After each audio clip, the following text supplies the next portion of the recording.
So we want to say peace to the nation, the Moorish nation, so-called black nation, so-called African American nation. Peace to the familiars, death to the black devils, and death to the devils that we know on this planet. I want to give thanks to the masterful Noble Drew Ali, the Honorable Elijah Muhammad, the Messiah Marcus Garvey, the King of Kings and the Lord of Lords, Haile Selassie I, and the priest, Emmanuel, I. So we start off with those greetings to humble ourselves and make sure that we come in the right energy with the video. This video is entitled, Is Dr. Sebi a Fraud or Real? And the reason I titled the video in that manner is to get people to listen to it. I'm not saying that Dr. Sebi is a fraud. I'm going to pose some questions and concerns that I have for Dr. Sebi that I have yet to have answered. I'm doing it in a video fashion because I went to a lecture yesterday here in Chicago. April 25th, 2015 was the lecture, 46 in King Drive. That I didn't get to ask these questions because he only took 5 questions. I've been with Dr. Sebi for roughly, I want to say 13 years, 12 years. I've been following them, studying them, using the herbs, purchasing the herbs, and recommending the herbs to others. Personally, I've spent about, I want to say $3,000 with Dr. Sebi over a span of 10 years. The herbs, when I first started using them, were potent, powerful herbs, beautiful herbs, and they worked and did exactly what Dr. Sebi pronounced them to do. Roughly about 2006, the herbs started to decline in potency. I noticed it, but I continued to purchase and use the herbs to support our brother, our father, and our uncle, Dr. Sebi. The questions I have for you, Dr. Sebi, today is, number one, why is it that when I tried to become an apprentice of yours, I was declined, but when I showed up at your lecture yesterday, there was a European woman collecting the money for the herbs? Now, I know that you said that the women are the healers of the nation, and so you want to teach the women first and make sure that they're put back in their proper perspective as nourishers and caretakers of the family, and that's understood. But in a time of war, anybody with the integrity and the clarity and the honesty to take upon the task of being a nourisher to the nation has to step up and do it. All of our occupations as a nation have been scrambled. Therefore, we have to pick up where we can to ensure that we are reinstated to our proper position on this planet and in the universe. So I feel as though anybody with the capabilities to be taught, you should teach Dr. Sebi. Recently, in about 2014-13, you made a video stating that your herbs were compromised by some of the sisters in your organization. They also compromised the Osha village by cooking things that are not allowed on your premises on the village. So you should take that in consideration also when declining others the ability or the opportunity to become an apprentice. I want to start off again by saying, Dr. Sebi, I love you. I love what you've done. I stand by your science, and this is not an attack. This is just hopefully a questionnaire to get some responses and answers. One of the main topics of this video is finance. Now, the pricing of your herbs can be considered high to many of the so-called African Americans in the United States. Now, I understand that you made statements that most of the black people in this country have enough money accumulative to become one of the richest nations on the planet, and I agree. We spend it on the wrong things: cars, shoes, clothes, things that we don't need, entertainment purposes. But the majority of your followers, Dr. Sebi, I want to say, are in the class considered to be poor. And yes, there is a class system here in this country, Dr. Sebi. If you're not aware, I understand that you're from Honduras, but there is a class system in this country. So the people who need you most are not able to afford your herbs or your services. But those that have good paying jobs, that have better finances, are able to pay those prices that you're asking, Dr. Sebi. And therefore you're excluding the most important people in this movement we call the revolution. So my question to you is, do you consider that? Do you consider that, Dr. Sebi? Yesterday, the price to enter your lecture was $40. I went just to purchase herbs, so I thought that I would be admitted in just to purchase herbs. But I was met at the door by a brother who informed me that if I did not purchase a $40 ticket, then I could not purchase herbs. After challenging the brother for over 10 minutes, he finally let me in to purchase herbs. I don't know if that was under your instruction or not, but I'm just calling it out. Upon entering to purchase herbs, like I said, there was a European woman collecting the herbs, collecting the money for the herbs at the counter.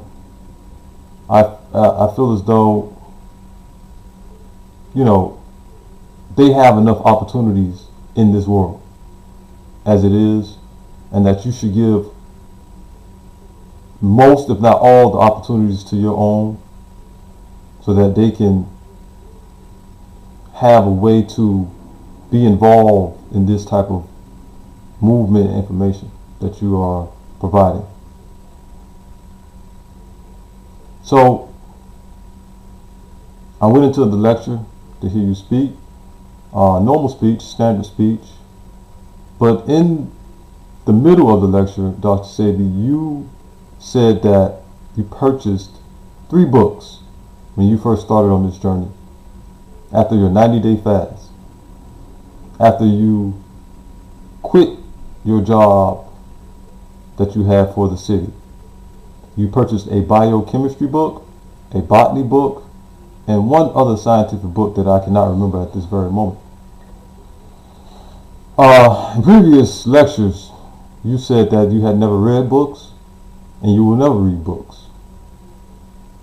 Now, the reason why this is so important is because if a person like you, Dr. Sebi, who has thousands of followers, makes a statement that you do not read books, you have not read books, when actually you have read books, that can be misleading.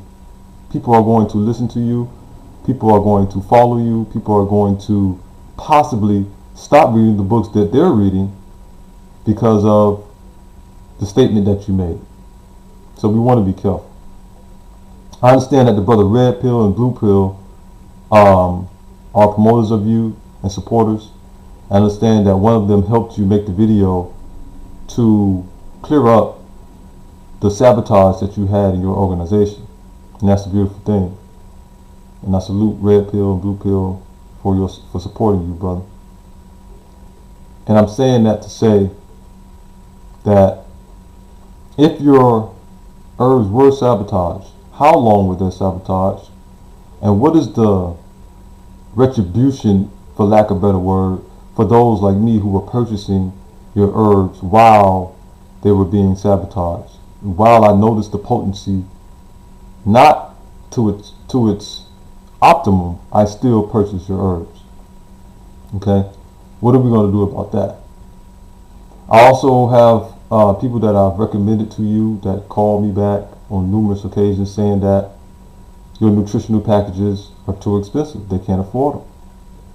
So again, who are you marketing towards, Dr. Sebi? Is this a monetary situation that you're setting up, or is this truly something that you've done for your own type of people? Because at this rate, it only seems as though Europeans and other less financially challenged nations are going to purchase your herbs. Let me slow down because I don't want to seem like I'm attacking the brother. I'm going to humble my spirit and say, once again, I love Dr. Sebi. I love the science that he's brought out that we can follow. I just have questions about his organization. Okay.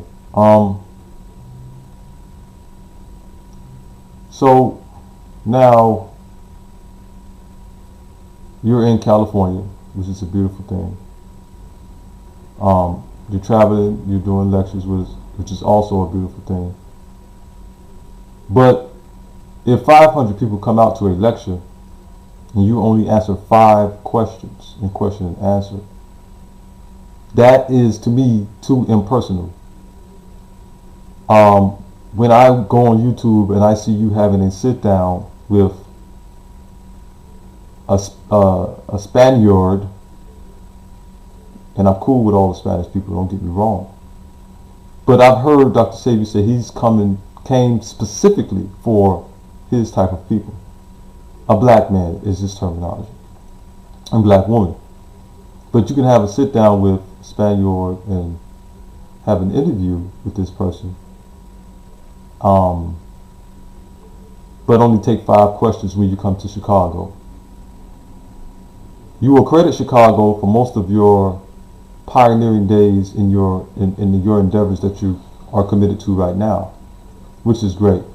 But how do you show that love back to Chicago? How do you come to Chicago and only answer 5 questions?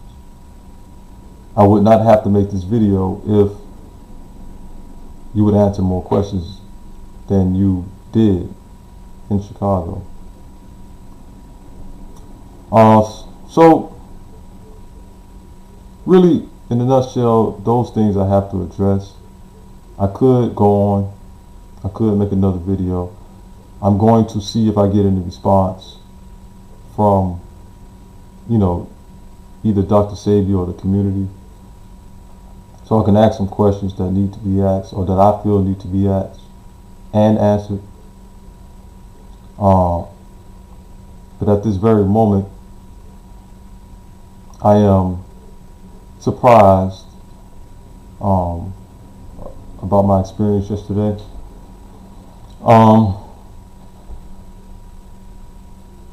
And I guess I'll just ask a general health question to lighten this lecture up just a little bit. And that question is this. Now, I am a vegan. Let me make that the statement. I am a vegan going on 12 to 13 years. But my question is this. If indeed eating meat is so unhealthy, how is it that you have high-level NBA, NFL, baseball players, Major League Baseball, in a health state that seems to be better than actually being a vegan? Their energy levels seem to be higher. Their muscle mass seems to be larger. Could you address that? Or anybody in your camp that wants to address that, can you address that? If war was to break out in this country, and I know that there are some strong, healthy vegans. I'm not saying that all vegans are thin, and I'm not saying that all vegans are weak at all, because I'm a vegan and I work out every other day and I feel great. But if war was to break out, do you think that the vegan diet would be best for a warrior type situation?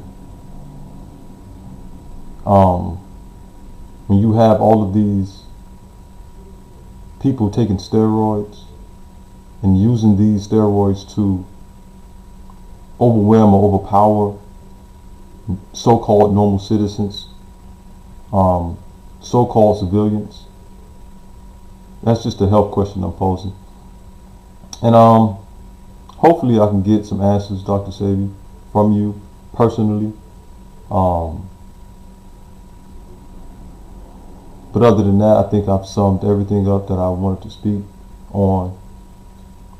I hope I haven't forgotten anything. Peace, war if necessary, and prosperity.